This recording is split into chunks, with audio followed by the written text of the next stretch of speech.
राधे राधे। जय श्री कृष्ण दोस्तों, स्वागत है आपका आपके अपने YouTube चैनल हिंदी.com पर। आज के इस वीडियो में हम चिड़िया चिरौंटे की कार्तिक स्नान की कहानी का श्रवण करेंगे। एक नदी के किनारे पर एक गांव बसा हुआ था और नदी के किनारे एक वट का वृक्ष था जो बहुत ही बड़ा था। उस पर तरह तरह के पक्षी रहते थे। उसी वृक्ष पर एक घोंसले में एक चिड़िया चिरौंटा भी रहते थे जो एक दूसरे से बहुत प्रेम करते थे और एक साथ अपनी जिंदगी गुजार रहे थे। अब चिड़िया चिरौंटा रोज देखते थे कि गांव के लोग नदी पर तो आते हैं, लेकिन कुछ दिनों से वह देख रहे थे नदी पर चहल पहल बहुत बढ़ गई है। गांव की औरतें सुबह सुबह स्नान करने आती थीं नदी के घाट पर और उस पर बैठकर स्नान करती तथा कहानी सुनती थीं, पतवारी सींचती और तुलसी माता की कहानी कहती, तुलसी जी का दिया जलाती। ये सब देखकर चिड़िया के मन में एक उमंग सी जगी।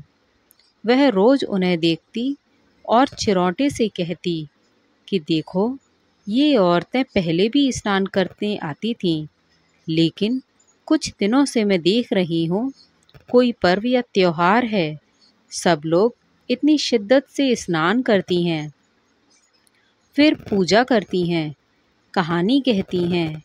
मैंने भी एक दो बार इनकी कहानियाँ सुनी हैं, बड़ी अच्छी लगती हैं, मन को लुभा लेती हैं। चिरौंटा कहने लगा, अरे चिड़िया, तुझे पता नहीं है क्या, कार्तिक मास आरंभ हो गया है। ये सभी औरतें कार्तिक स्नान करती हैं। कार्तिक स्नान करने की बड़ी ही महिमा है। जो लोग कार्तिक स्नान करते हैं उनके घर में धन धान्य से भंडारे भर जाते हैं। मनुष्य की सभी मनोकामनाएं पूर्ण होती हैं और अंत में श्री हरि विष्णु भगवान के चरणों में स्थान पाते हैं। इस तरह उनका ये जन्म तो सुधर ही जाता है और अगला जन्म भी सुधर जाता है। इस तरह से लोग कार्तिक के महीने की महिमा का गुणगान करते हैं। स्त्री हो या पुरुष, सब लोग कार्तिक स्नान करते हैं और सबको उसका फल मिलता है। इस महीने में तुलसी पूजा का विशेष महत्व होता है, क्योंकि भगवान विष्णु को तुलसी अति प्रिय है, इसलिए तुलसी सींची जाती है। अब चिड़िया के मन में भी उमंग जगी।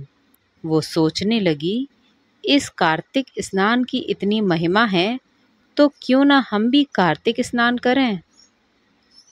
तब चिरौंटा बोला, अरे चिड़िया, हम क्या कार्तिक स्नान करेंगे, हम तो पंछी हैं, दिन भर उड़ते रहते हैं, हमें कौन सा कुछ जोड़ना है या किसी की कोई चिंता है, अपना खाए पिए मस्त जिंदगी गुजारते हैं। चिड़िया कहने लगी, जी देखो, सब योनियों में उत्तम परम उत्तम योनि मनुष्य की है। क्या अगले जन्म में, क्या पता हमारे कार्तिक स्नान, हमारा तप, भक्ति ज्ञान हमें मनुष्य योनि दिला दे, तब हम भगवान की और भी पूजा करेंगे। इसलिए हमें भी कार्तिक स्नान करना चाहिए। चिरौंटा बोला, चिड़िया तू भी कैसी बात करती है, चल दाना चुगने का समय हो गया है, दाना चुगने चलते हैं, नहीं तो आज भूखे रहना पड़ेगा। चिड़िया चिरौंटे उड़कर अपने भोजन की तलाश में चले जाते हैं। शाम को फिर जब अपनी नीड में आते हैं तो फिर चिड़िया के मन में तो वही उमंग जगी हुई थी। सुबह उठकर देखती है नदी के घाट पर मेला जैसा लगा है। औरतें तरह तरह के कपड़े पहने हुए हैं, पूजा पाठ कर रही हैं। पूरा घाट दिया की चमक से चमचमा रहा है। चिरौंटे, मुझे भी स्नान करना है। चिड़िया के मन में लालसा जगने लगी। चिरौंटा बोला, ठीक है, अगर नहीं मानती है तो तू भी जाकर स्नान कर ले। अब चिड़िया चिरौंटा दोनों ही कार्तिक स्नान करने के लिए उधर नदी में जाते हैं और खूब स्नान करते हैं। अब वहाँ की औरतें देखती हैं, देखो चिड़िया और चिरौंटा नदी में स्नान कर रहे हैं। वह हंसती हैं। अब जब चिड़िया चिरौंटा देखते हैं और उनकी कहानी सुनते हैं, औरतें देखती हैं कि वे भी कहानी सुन रहे हैं। वे भी उनके पास जाकर बैठ जाते हैं जहाँ पतवारी बनी हुई थी। चिड़िया और चिरौंटे कहानी सुनते और इस तरह से उन्हें बड़ा आनंद आता। धीरे धीरे चिड़िया और चिरौंटे के मन में प्रभु भक्ति की ललक जाग उठी। वो भी भगवान की भक्ति करते, कार्तिक स्नान करते। धीरे धीरे कार्तिक महीना समाप्त हो गया। अब चिड़िया चिरौंटे के बच्चे भी बड़े हो गए थे। वे भी अपनी अपनी दुनिया में मस्त हो गए। चिड़िया चिरौंटा भी अपने साथ थे। अब हर साल कार्तिक का महीना आता। चिड़िया चिरौंटा अपने कार्तिक स्नान करते, कहानी सुनते और चोंच में जितना पानी आता तुलसी में सींच देते। जैसा भी उनसे बन पड़ता वैसा करने की कोशिश करते। ये देखकर गांव की औरतें बोलीं और बड़ी खुश होती कि देखो, हम भी कार्तिक स्नान करते हैं और ये चिड़िया चिरौंटा भी करते हैं। ये चिड़िया चिरौंटा भी जरूर अगले जन्म में इन्हें इनका अच्छा फल मिलेगा। अब धीरे धीरे समय बीतता गया। चिड़िया चिरौंटे की उम्र पूरी हो गई और उन्होंने ये शरीर त्याग दिया। शरीर त्यागने के बाद अब अगले जन्म में जो चिड़िया थी वह तो बनी एक ब्राह्मण की कन्या और चिरौंटा था वह बना एक राजकुमार। दोनों घरों में जन्म लिया बहुत ही खुशियाँ मनाई गई। चिरौंटा राजकुमार बना और चिड़िया ने ब्राह्मण के घर में जन्म लिया। ब्राह्मण बड़ा ही गरीब था। उसकी पत्नी बड़ी कंजूस थी और बड़ी मलिन थी। ना तो कोई पूजा पाठ करती, ना कोई धर्म कर्म का कार्य करती। ब्राह्मण भिक्षा मांगने जाता था और जो भिक्षा मांगकर लाता था उसी से उसका गुजारा होता था। ब्राह्मण की पत्नी ना तो स्नान करती, ना पूजा पाठ करती और ना कोई सूर्य भगवान को जल देती, ना ही पशु पक्षी से कोई उसको मतलब था। दान पुण्य भी नहीं करती।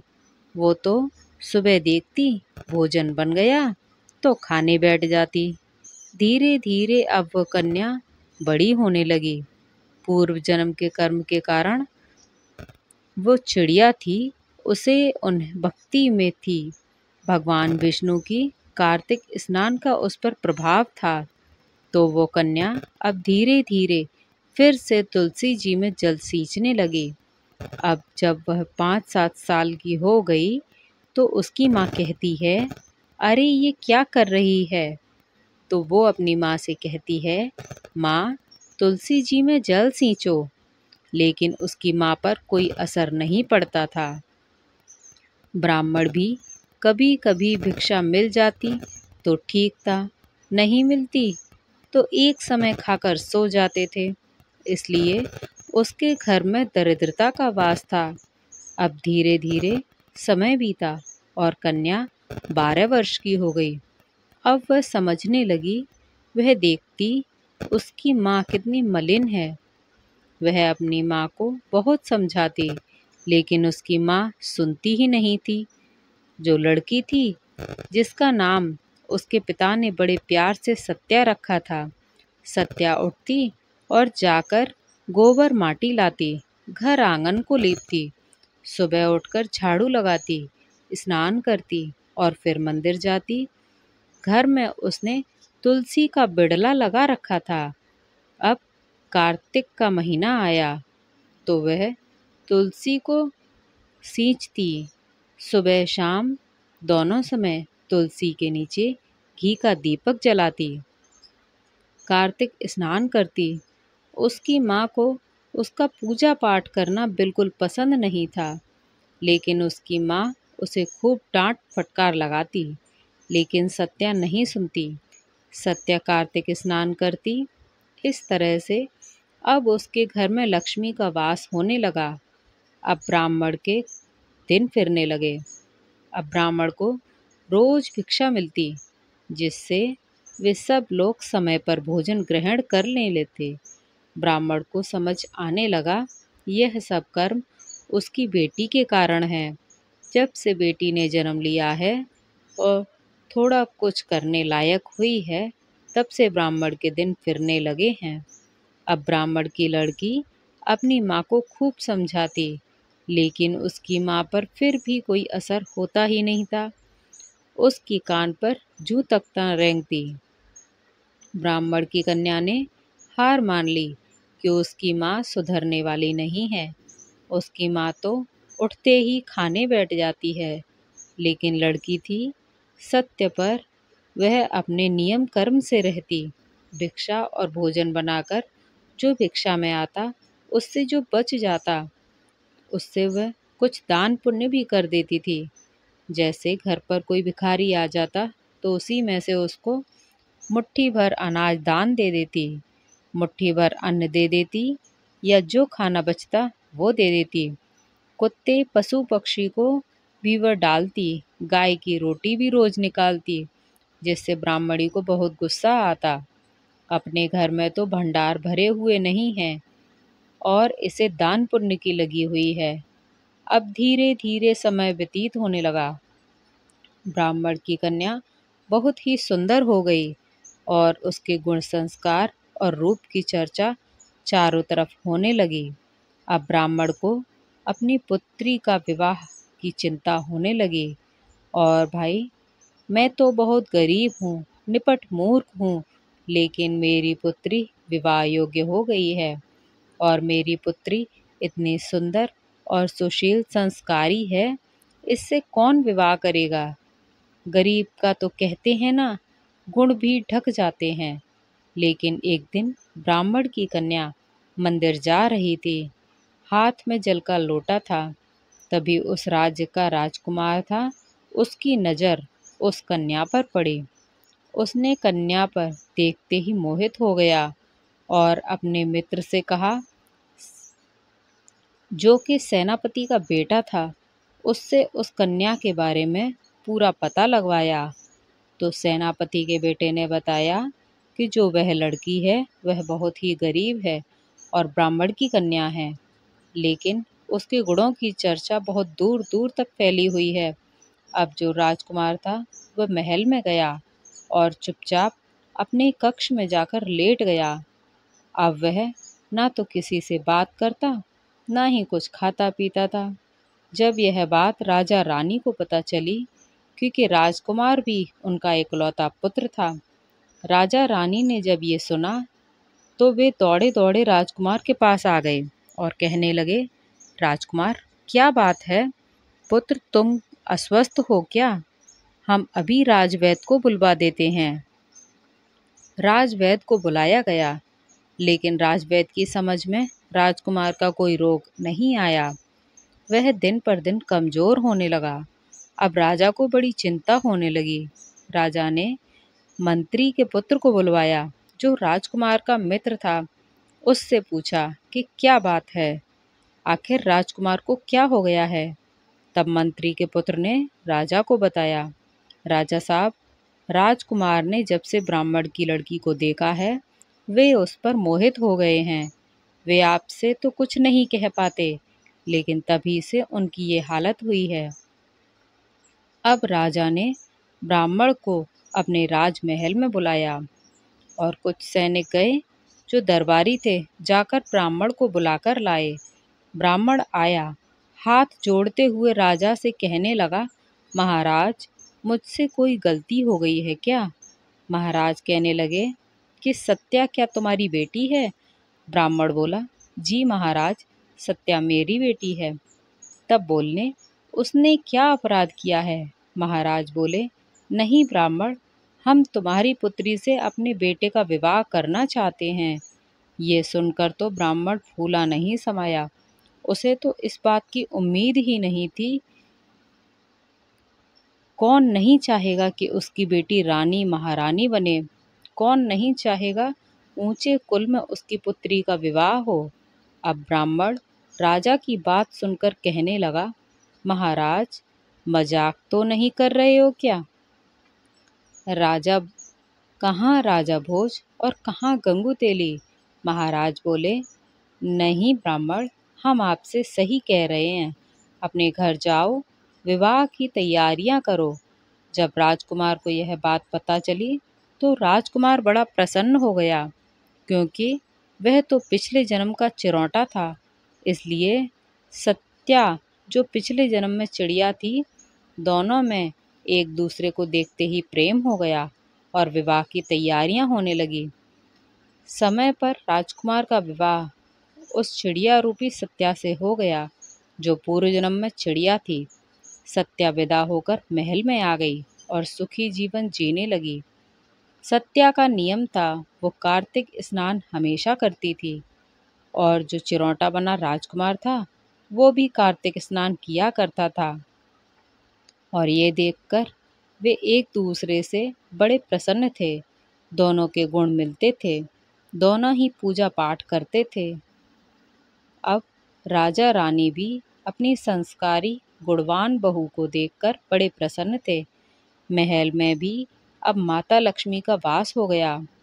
अब उधर ब्राह्मण के घर में माता लक्ष्मी ने सोचा कि यह औरत तो बड़ी मलिन है, अब मेरा यहाँ रुकना ठीक नहीं है, क्योंकि माता लक्ष्मी तो वहीं पर रहती हैं जहाँ साफ सफाई हो, अच्छे से पूजा पाठ हो, सच्चाई हो, गुण संस्कार हो, वहाँ पर ही माता लक्ष्मी का आगमन होता है।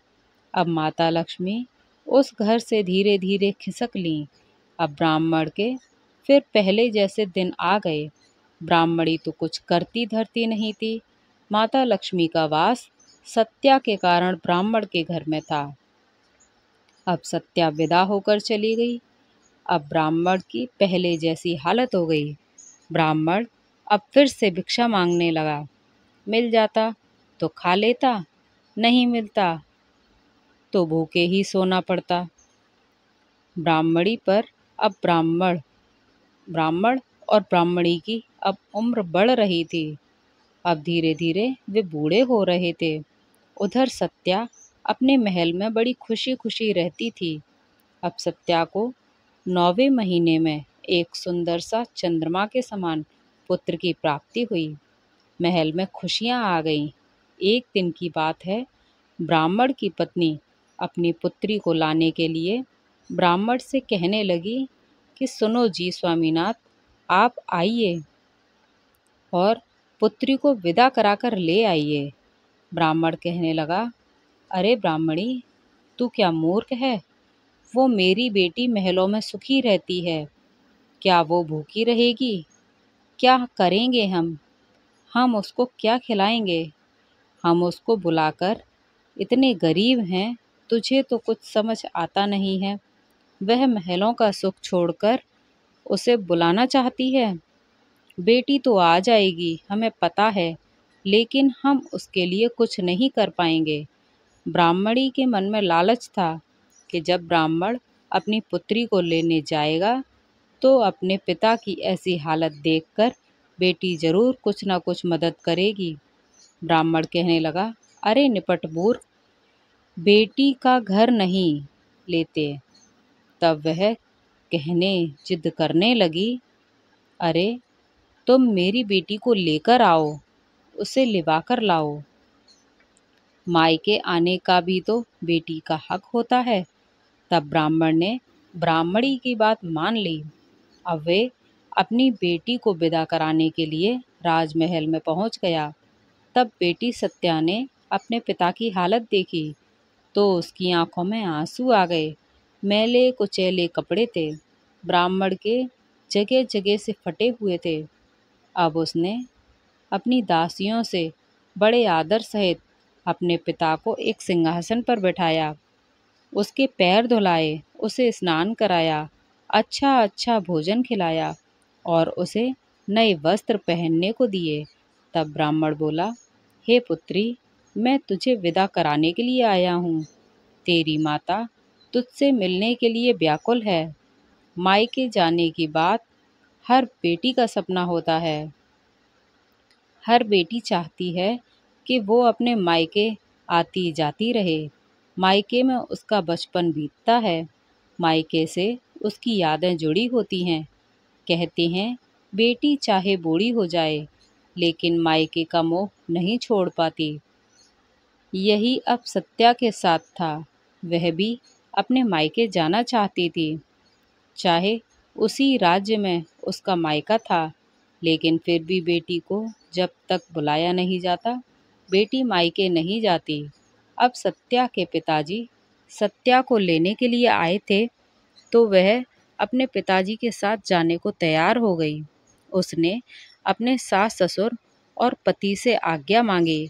उन्होंने खुशी खुशी उसे जाने के लिए बोल दिया और अच्छे अच्छे उपहार उसे दिए कि अपने मायके जाने के लिए। जब सत्या अपने घर में आई तो अपने घर की हालत देखकर वो समझ गई कि उसकी माँ पर कोई असर नहीं पड़ा। पिता की भूख मरने की नौबत आ गई। बेचारे बूढ़े हो गए, क्या करेंगे। अब सत्या ने अपनी माँ को जबरदस्ती नहलाना शुरू किया। उसे कार्तिक स्नान की महिमा बताई और उसे नदी के घाट पर ले जाती, क्योंकि कार्तिक का महीना चल रहा था। सत्या कार्तिक स्नान करती और वह अपनी माँ के साथ घाट पर लेकर जाती और माँ के हाथ में लोटा देती कि लो, तुलसी जी में जल दो। माँ तुलसी जी में जल दिलाती, कहानी सुनाती, पतवारी सींचती, पतवारी के पास दिया जलाती और ऐसा करके सत्या अपनी माँ को पूरे कार्तिक में अपनी माँ को स्नान कराया। अब कार्तिक स्नान करने से भगवान विष्णु और माता लक्ष्मी की कृपा से सत्या की जो माँ निपट मूर्ख थी, वो बहुत ही लालची थी। अब उसकी बुद्धि बदल गई। अब उसके अंदर भगवत भक्ति जागृत हो गई। वह भी पूजा पाठ करने लगी। अब वह बिना कहे स्नान कर लेती, घर में साफ सफाई करने लगी, क्योंकि पहले तो वो बड़ी मलिन थी। कुछ भी कैसा भी पड़ा रहता, उसे कोई मतलब नहीं था। बस खाना और सोना, उसकी यही दिनचर्या थी। अब उसकी समझ में आने लगा, इंसान जन्म मिलकर भी अगर हमने धर्म कर्म नहीं अपनाया तो क्या किया। अब वह धीरे धीरे पूजा पाठ करने लगी। सत्या को अब अपनी माँ का देखकर खुशी होने लगी। अब फिर से धीरे धीरे लक्ष्मी माँ का वास ब्राह्मण के घर में होने लगा। ब्राह्मण भी अपनी पत्नी में आए हुए बदलाव को देखकर बहुत खुश था। अब कार्तिक का महीना समाप्त हुआ और सत्या अपने ससुराल वापस चली गई। अब उसकी माँ ने पूरा घर संभाल लिया था और सत्या भी अपनी माँ की तरफ से निश्चिंत थी। अब उसकी माँ के दिन जो इतने बुरे नहीं आएंगे। अब ज़्यादा तो नहीं, लेकिन अब ब्राह्मण के घर में इतना हो गया था कि दोनों वक्त का भोजन उन्हें समय पर मिल जाता था और सुख शांति से वो अपना जीवन व्यतीत कर रहे थे। अब ब्राह्मण और ब्राह्मणी भी हर साल कार्तिक स्नान किया करते। उधर महल में एक दिन जो राजकुमार था, वह अपनी पत्नी सत्या से बोला, देखो सत्या, हमारे कितने गुण आपस में मिलते हैं। हम दोनों में तुझे देखते ही जो एक बार मैं तुझ पर मोहित हो गया था। पता नहीं, मुझे ऐसा लगा जैसे जन्मों जन्मों से मेरा तुम्हारा साथ कोई रिश्ता है। हम दोनों कार्तिक स्नान करते हैं। सत्या अपने पति की बात सुनकर मुस्कुरा रही थी। उसे पूर्व जन्म की बात याद थी। वह पूर्व जन्म में चिड़िया थी, राजकुमार चिरौंटा था।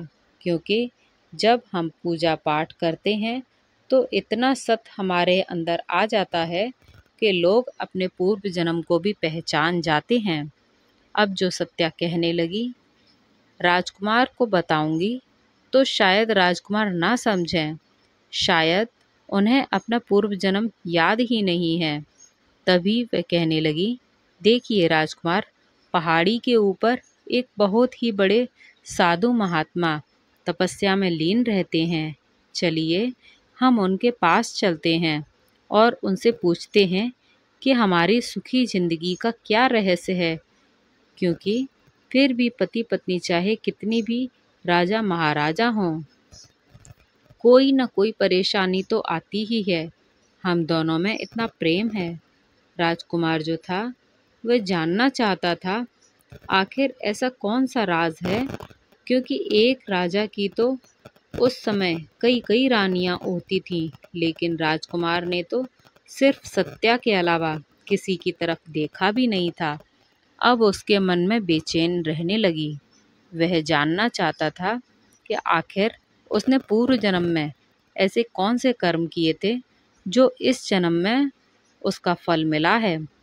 अब सत्या की बात सुनकर सत्या और राजकुमार दोनों पहाड़ी पर गए। वहाँ पर महात्मा जी तपस्या में लीन थे। वह उनकी तपस्या से उठने का इंतज़ार करने लगे और हाथ जोड़कर बैठ गए।